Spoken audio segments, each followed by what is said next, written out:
Livro de Josué, capítulo 24, versos 14 e 15. Diz assim a palavra de Deus. Agora, pois, temei ao Senhor e servi-o com integridade e com fidelidade.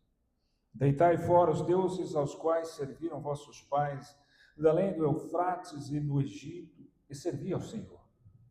Porém, se vos parece mal servir ao Senhor, escolhei hoje a quem servais. Se aos deuses a quem serviram vossos pais, que estavam além do Eufrates, ou aos deuses dos amorreus em cuja terra habitais. Eu e a minha casa serviremos ao Senhor. Amém? Vamos ter uma palavra de oração. Obrigado, Senhor, pela leitura da Tua palavra, pelo livre acesso a ela, pela liberdade que podemos ouvir.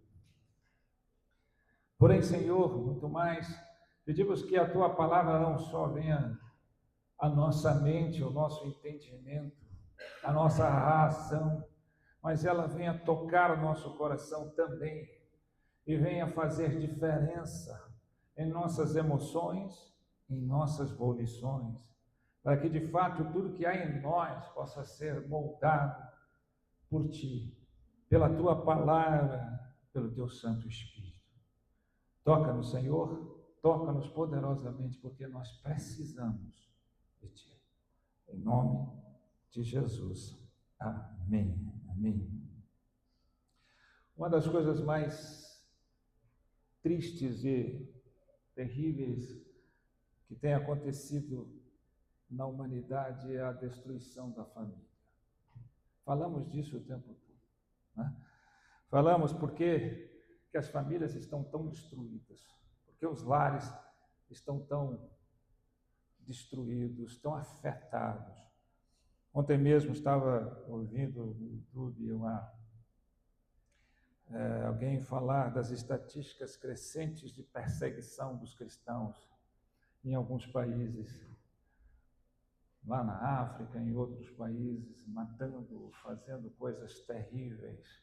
E sempre quando a gente ouve isso, a gente ora, a gente se sensibiliza, não poderia ser diferente, porém, o maior problema da igreja nunca foi perseguição. O maior problema hoje também não é perseguição. Porque toda vez que a igreja foi perseguida, ela cresceu mais forte. Ela se fortalecia. O maior problema é o mundanismo. É a invasão do mundo dentro da igreja. É a aceitação de todas as coisas com a normalidade indevida. É a quebra de princípios e valores inegociáveis que ao todo tempo nós estamos permitindo. É a nova onda, é a nova forma, é a novidade que chega, é o tempo moderno que tem que ser adaptado, é a tentativa de adaptar a Bíblia a uma situação, uma circunstância, a uma época, ao invés de nós sermos nós que nos adaptamos a ela. Pois esse livro foi escrito há milhares de anos e ele nunca mudou. Passa os céus e a terra, mas a palavra de Deus jamais passará, assim diz o Senhor.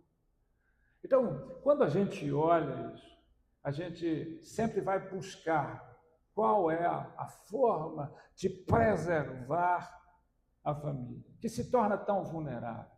Estatísticas dizendo que os filhos saem da igreja, saem de sua casa, e quando eles vão para as escolas, principalmente para as faculdades, quantos se perdem?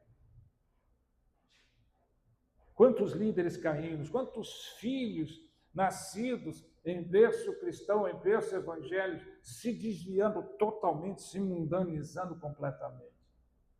Onde está essa vulnerabilidade? Onde está essa questão de ser tão vulnerável ao mundanismo? Será que nós vamos buscar respostas? A ciência tenta buscar, a filosofia tenta, e nós vamos buscar aí? Ou nós vamos buscar a luz da palavra de Deus? Será que a palavra de Deus não nos dá a direção? Será que ela não nos protege? Será que ela não nos ensina? Será que ela não nos adverte de tudo isso que está acontecendo?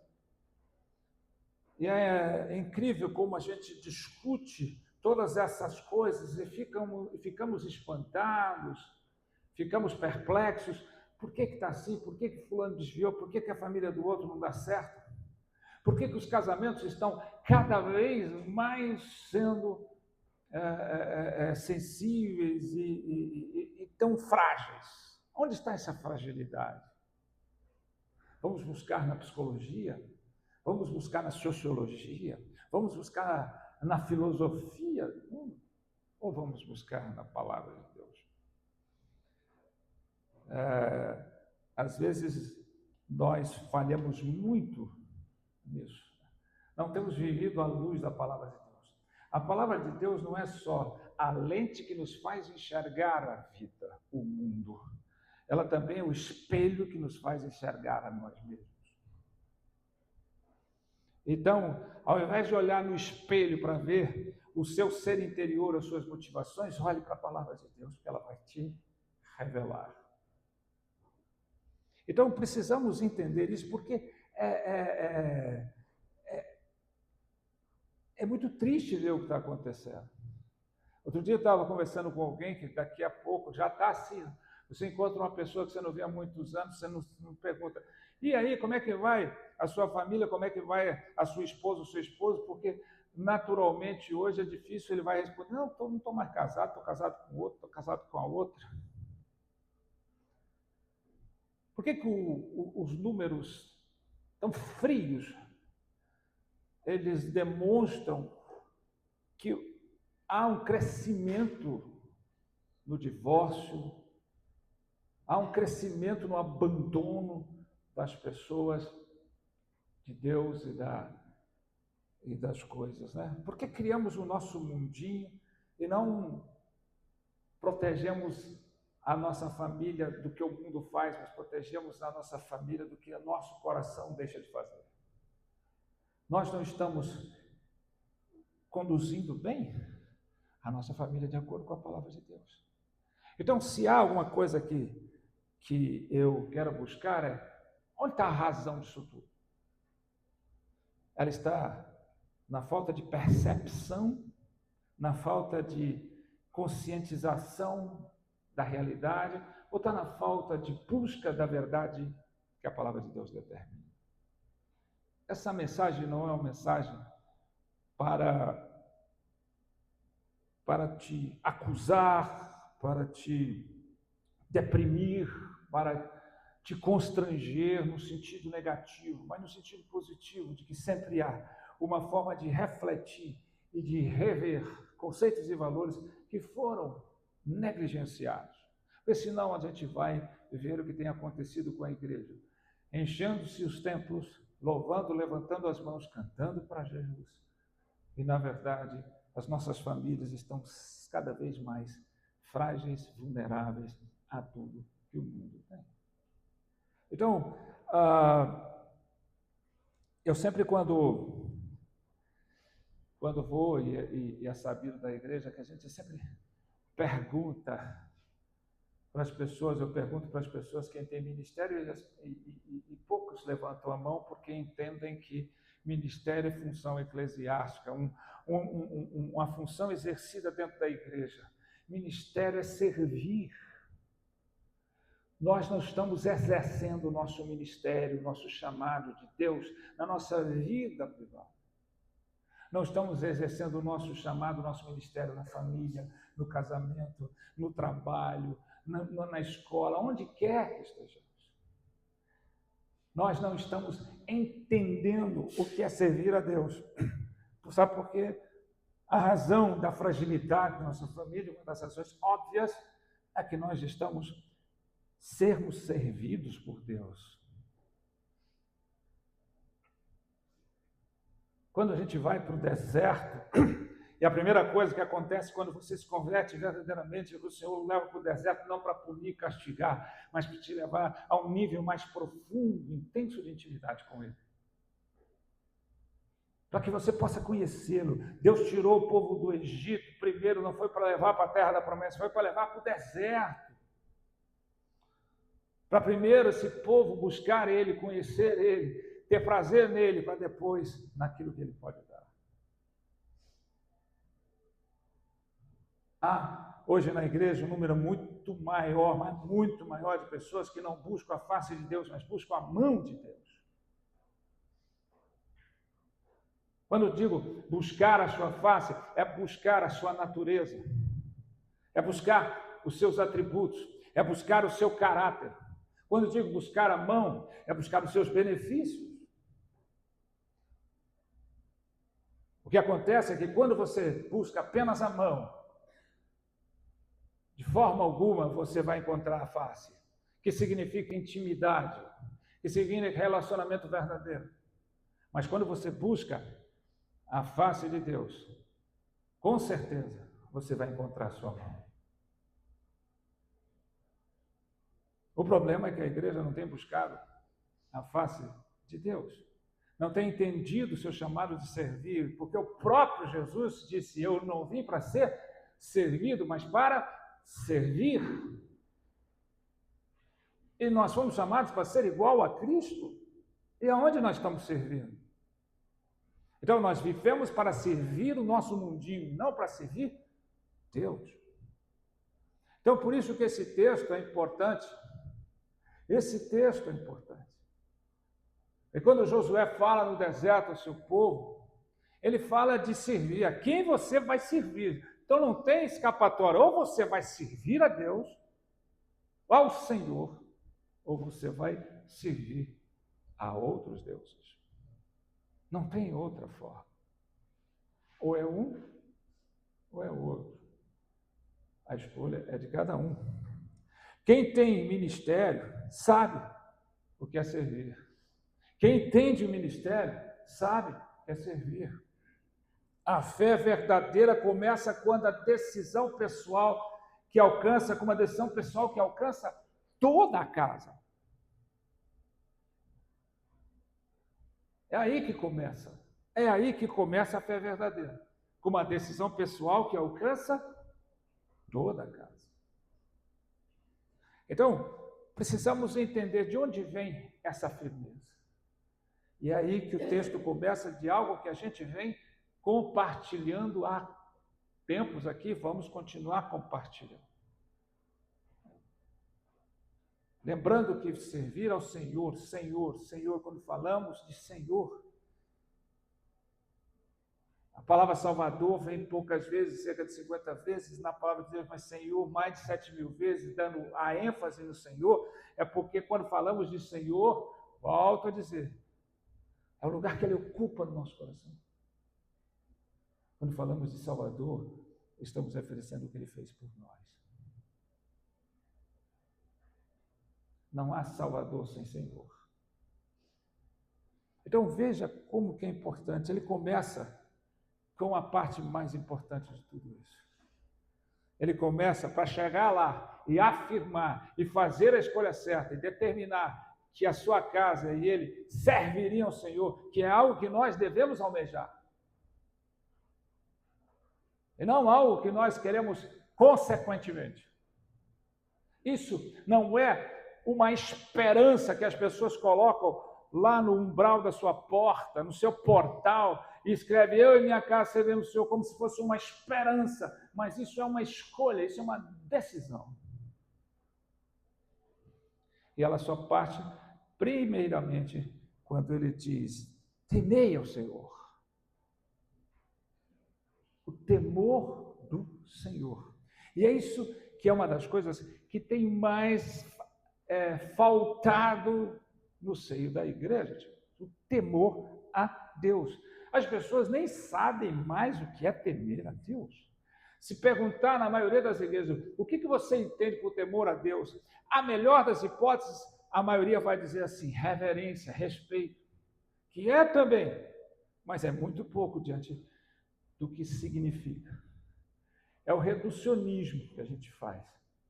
É o barateamento que a gente faz, igual graça a favor de Deus, imerecido. Temer a Deus é ter assombro diante dele. É entender que ele é maior do que todas as coisas.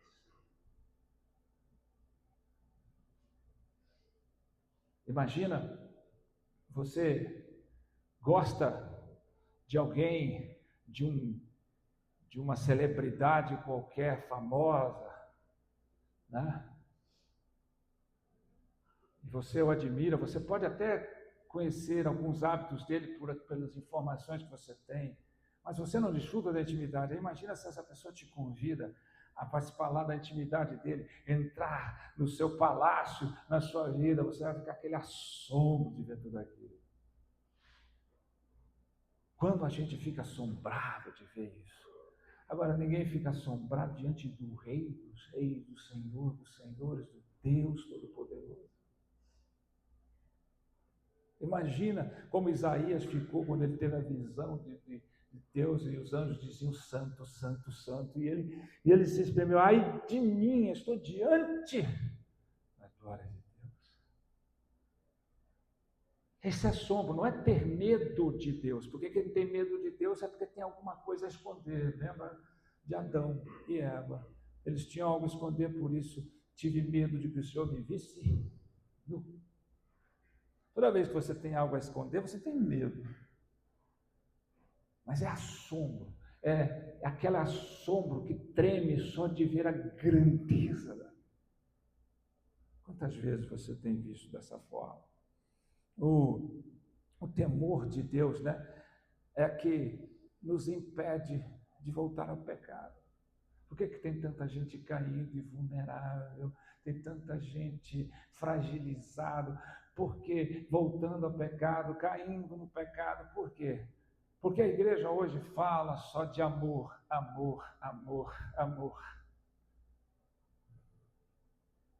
E é importante, Deus não tem amor, Deus é amor. Amor é um atributo daquilo que Deus é e não daquilo que Deus tem. É daquilo que Deus é.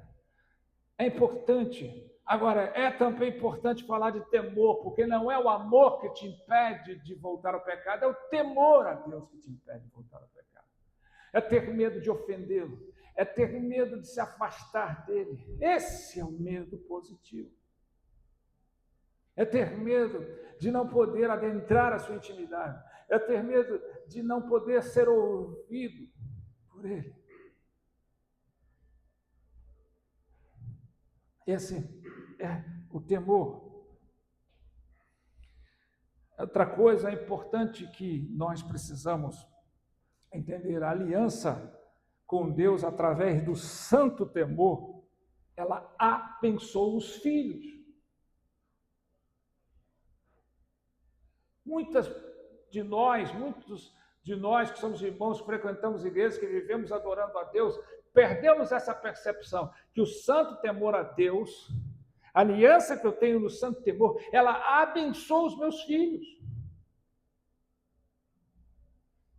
Olha o que o Salmo 128 diz.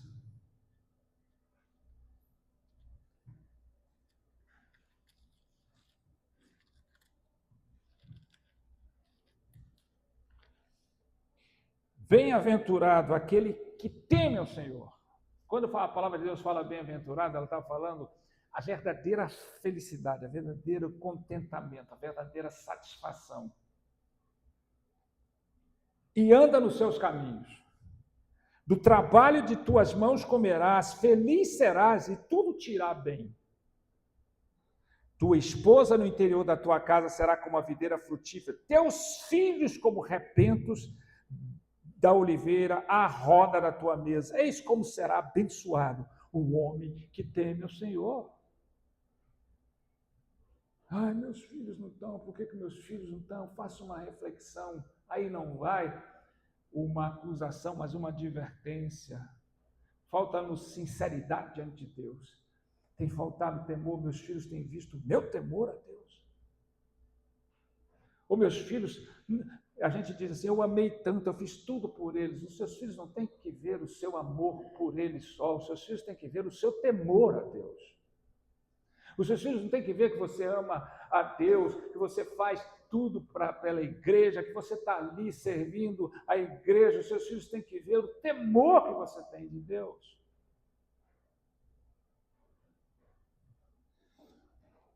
Olha o que Provérbios 22, 4 diz.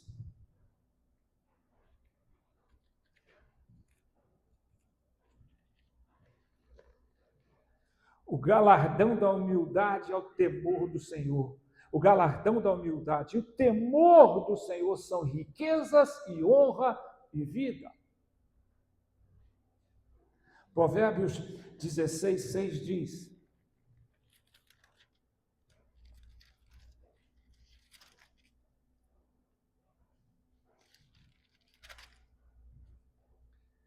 pela misericórdia e pela verdade se expia a culpa, e pelo temor do Senhor os homens evitam o mal. O temor do Senhor evita que o mal atente a sua vida, a sua casa. Veja como é importante. Quando você teme a Deus, você não teme mais nada.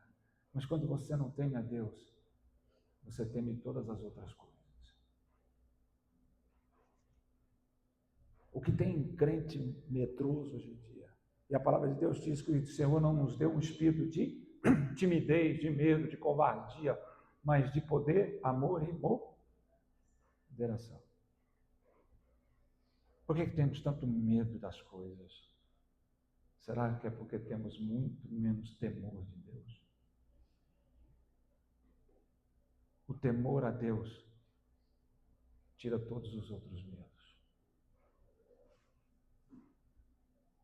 Essa é uma das coisas. Aí ele continua, esse é o princípio.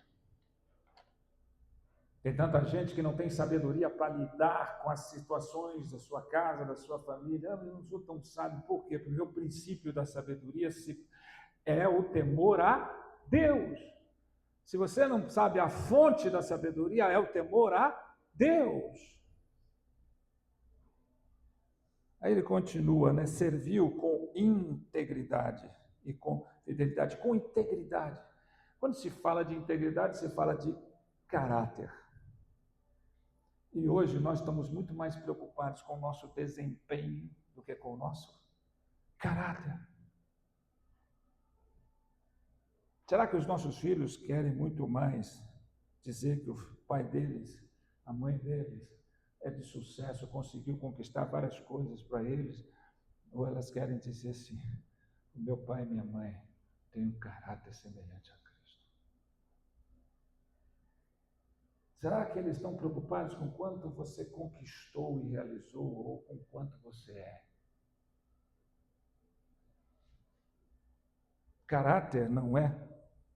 A integridade não é uma questão de honestidade, é uma questão de caráter. Honesto, muitos podem ser. Honestidade é muito mais uma questão de formação do que de caráter. Uma pessoa pode nunca tirar dinheiro de ninguém, nunca roubar ninguém, mas ele pode trair a esposa, pode trair o marido. Então é uma questão de caráter, porque o íntegro necessariamente vai ser honesto, mas o honesto nem sempre vai ser íntegro. É uma questão de caráter. Fomos chamados para ser embaixadores do reino, representantes de Cristo. Nós fomos chamados para ter o caráter de Cristo. Hoje, a igreja está preocupando muito mais com estrutura, com estratégia, e não com o caráter, não com a dependência de Deus. O que vale é o desempenho, o que vale é a eficácia, o que vale é o resultado. E o resultado sempre numérico, quantitativo, conveniente. Então você precisa entender isso. Será que na sua casa você tem demonstrado esse caráter mesmo de Deus?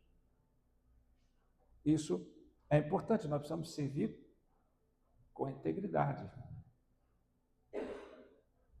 Coerência entre fé professada e vida praticada. Tem havido essa coerência. Na sua vida, as pessoas estão vendo que você diz, você vive. Isso serve para todos nós. E ele também diz, serviu com fidelidade. Veja que começa, temei ao Senhor, esse é o princípio de tudo. Sem temor você não alcança nada disso. Aí, agora serviu com integridade e com fidelidade. Né? Perseverar no serviço, mesmo em tempos difíceis. Obediência total, não parcial. A desobediência é a ação que escancara a porta da nossa vida para o mundanismo. Não existe força maior para deixar a porta aberta para o mundo entrar do que a nossa desobediência a Deus.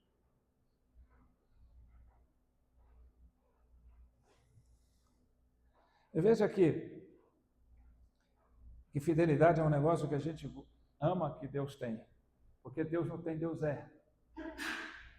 Quando você pensa lá em Êxodo 20, na tábua dos 10 mandamentos, você tem 2 tábuas que foram colocadas, escritas, né, os 10 mandamentos nos tábuas de pedra, que ficam na arca da aliança.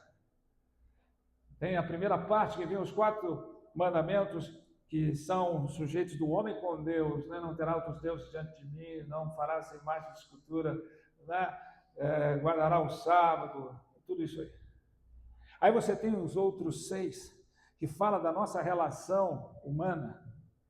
Ele diz, não matarás, não furtarás, não dará falso testemunho, não cobiçarás, todas essas coisas. Começando por honra teu pai e tua mãe, para que tudo te vá bem e sejam prolongados os seus dias na terra. Veja aí que as pessoas não entendem o que Deus é. Essas leis que as pessoas dizem que agora estão debaixo da graça, esse é o desvio da teologia moderna. Não, eu agora não estou debaixo da lei, eu estou debaixo da graça, porque em Hebreus diz que a lei se tornou obsoleta por causa da graça, achando que a graça facilitou tudo, liberou geral. A graça é muito mais exigente ainda, porque é colocar a lei no coração. Aí as pessoas dizem que tem que amar como Jesus amou. O amor é aquilo que Deus é, não aquilo que Deus tem. E veja aqui os mandamentos aqui, a gente pode fazer uma analogia muito bem feita, né? Porque quando a Bíblia diz não matarás, tem muita gente que entende não pode matar de jeito nenhum. Será que era isso que a Bíblia está dizendo?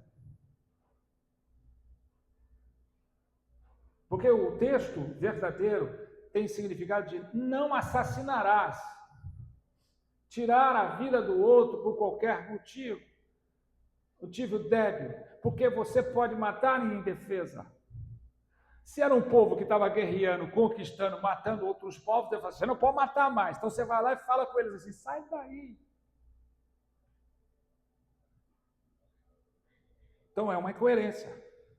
Então você não pode assassinar, matar, não cabe aqui, porque muitas vezes matar, você mata defendendo algo da sua vida ou daquilo que Deus propôs na sua vida.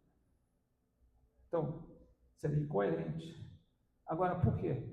Porque como é a natureza de Deus, ser igual a Deus, a lei colocada no coração nos traz para próximo de Deus, você não pode assassinar, porque Deus é vida.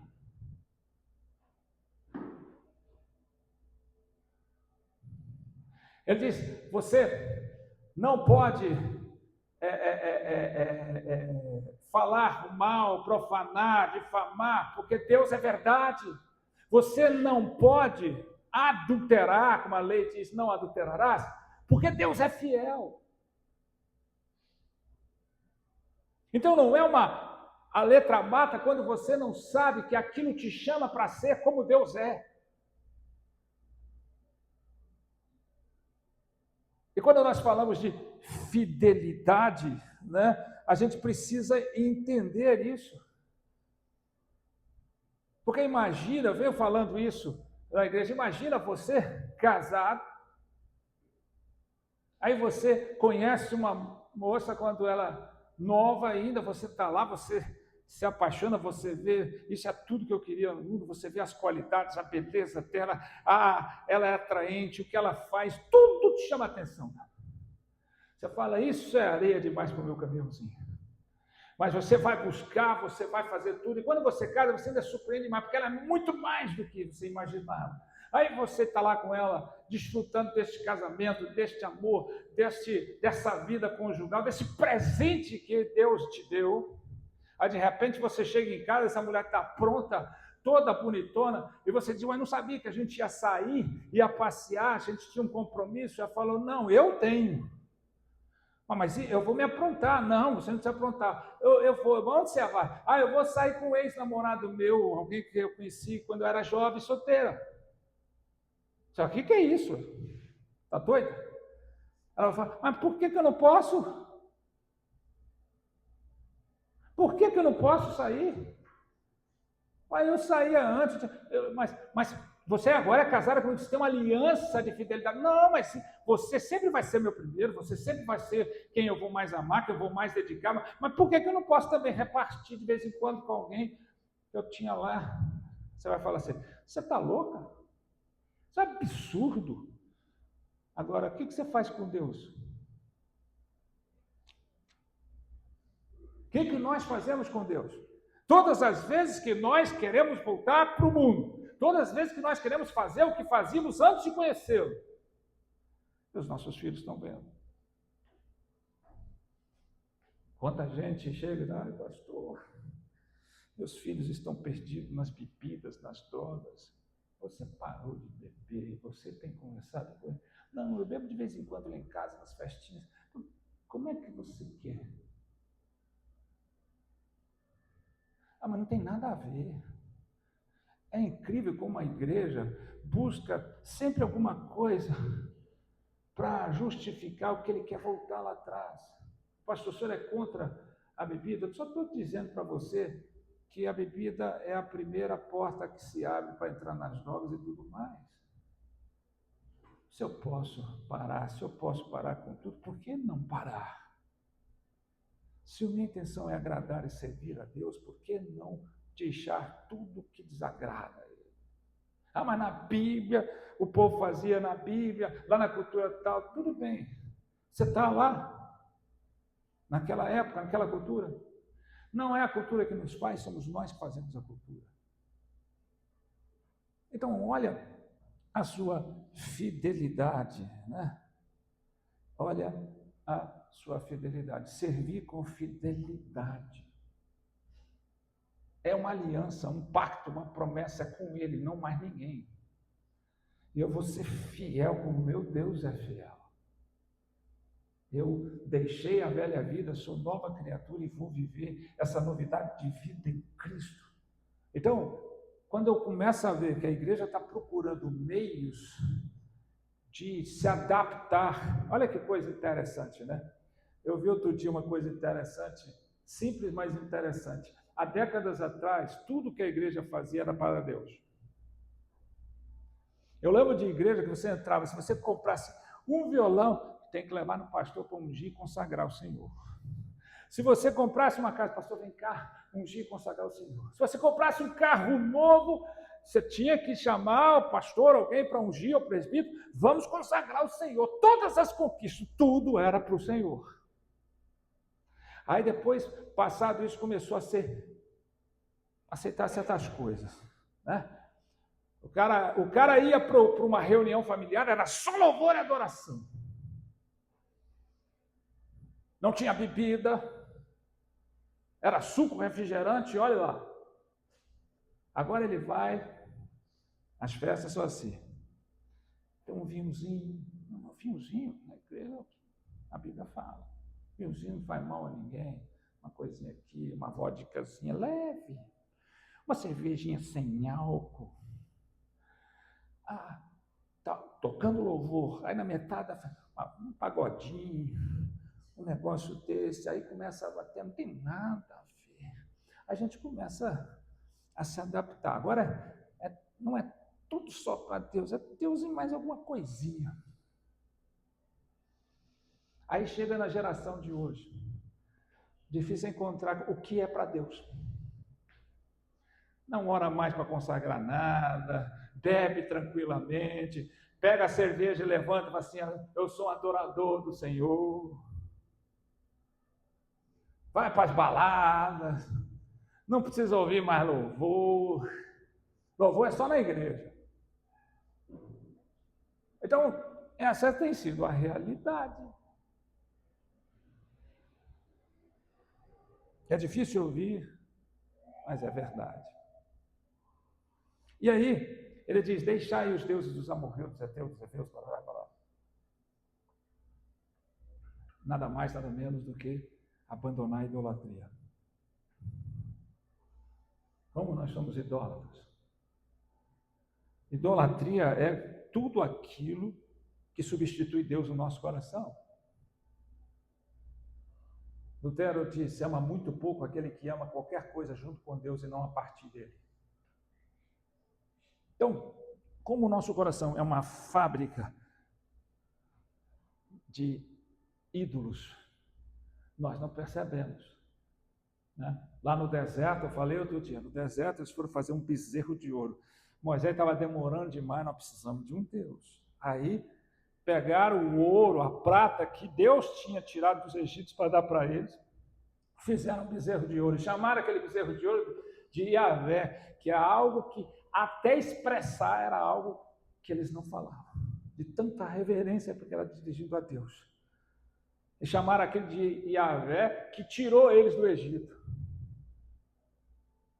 Ou seja, pegaram aquilo que Deus deu e fizeram disso um ídolo. Deus te deu a esposa, o esposo, você faz dele um ídolo. Deus te deu o filho, você faz dele um ídolo. Deus te deu conquista, você faz de conquista um ídolo. Deus te deu uma carreira, você faz dela um ídolo. Nada mais, nada menos do que isso. Abraão fez o quê? Demorou lá, Deus deu, custou a promessa, ia lá, está lá com Isaac, e vai, Isaac crescendo, e vai estar curtindo Isaac, o filho da promessa que é Cristo. Aí Deus chega e fala para Abraão, pega o teu filho, aquele a quem tu amas. O que Deus está dizendo? Agora você ama ele.